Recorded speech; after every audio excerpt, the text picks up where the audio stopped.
On va parler des maux de tête. C'est vraiment le sujet sur lequel vous nous envoyez le plus de courriers, de mails, vous nous contactez le plus parce que, docteur Kirzek, on a l'impression que ça concerne vraiment tout le monde, les maux de tête. Déjà, nommons les choses. Est-ce que quand on a mal à la tête, ça s'appelle forcément une forme de migraine? Non, souvent on dit ça, on dit j'ai la migraine aujourd'hui. Non, la migraine, pourquoi ça s'appelle migraine? Parce que c'est que d'un seul côté, migraine. Donc déjà, si vous avez mal à la tête de manière un peu diffuse, en casque, etc., c'est pas une migraine. C'est une céphalée. C'est une céphalée, tension. On voit la spécialiste médicale, en tout cas la migraine, c'est vraiment la moitié du corps, c'est pulsatile, c'est une douleur qui est vraiment très invalidante, ça peut être précédé de quelques symptômes avant-coureurs, des troubles visuels. C'est parfois le soir, parfois le matin. On va voir sur les facteurs déclenchants. Je viens de comprendre.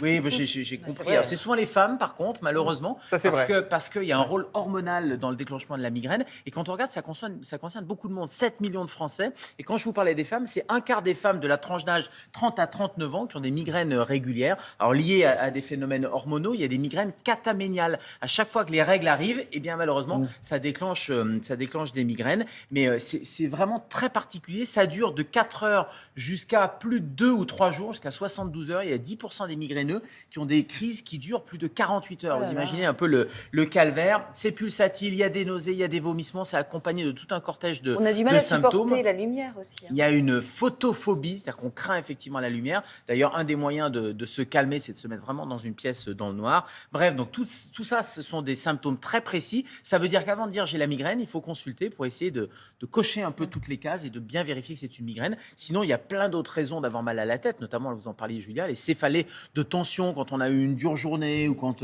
il fait un peu trop chaud, les changements de température, on a un peu mal au cervical, ça monte un peu en casque derrière, mais ça, c'est pas de la migraine, c'est juste une céphalée. Et à quoi est due la migraine, docteur ? Alors, c'est un phénomène à la fois inflammatoire, on sait maintenant qu'il y a une inflammation, et puis un phénomène vasculaire, c'est-à-dire qu'il y a une vasodilatation des vaisseaux. Donc, c'est un phénomène vraiment neurovasculaire. Il y a plein de facteurs déclenchants.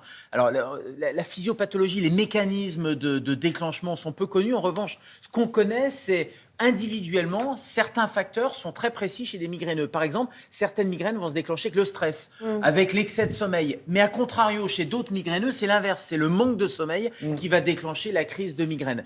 Il y a des aliments qui sont déclencheurs, mais chez certains, ça va déclencher, et chez d'autres, ça va avoir absolument aucun effet. Les excitants, le chocolat, le tabac, le vin. Alors, pourquoi le vin blanc plus que le vin rouge? On est incapable de l'expliquer, mais on voit bien que dans les facteurs déclenchants, on constate tout simplement que le vin blanc est plus un facteur déclenchant. Les bruits, les odeurs, les lumières clignotantes, et puis je vous le disais, les phénomènes hormonaux aussi. Voilà pourquoi les femmes sont malheureusement plus enclines à avoir ce genre de migraines et de maux de tête. La question qui tue, c'est comment on les soigne, ces migraines? Alors déjà, on tient un agenda du migraineux. Ça paraît bête, mais tous ces facteurs qui sont soit protecteurs, soit déclenchants, si on ne prend pas un agenda papier où on marque lundi, mardi, mercredi, jeudi, vendredi, et puis là j'ai eu une crise, elle a été déclenchée parce que j'ai mangé tel et tel aliment, etc. Ça permet déjà de faire le point et de voir ce qu'il faut éviter. Ensuite, quand on a une crise, on s'allonge dans le calme, on met un linge froid sur le front, on boit de l'eau parce qu'on sait que la déshydratation augmente les maux de tête. Et puis après, il y a des médicaments. Le paracétamol, ça marche pas très bien sur la migraine. C'est plutôt les anti-inflammatoires. Et puis vraiment, quand on a des crises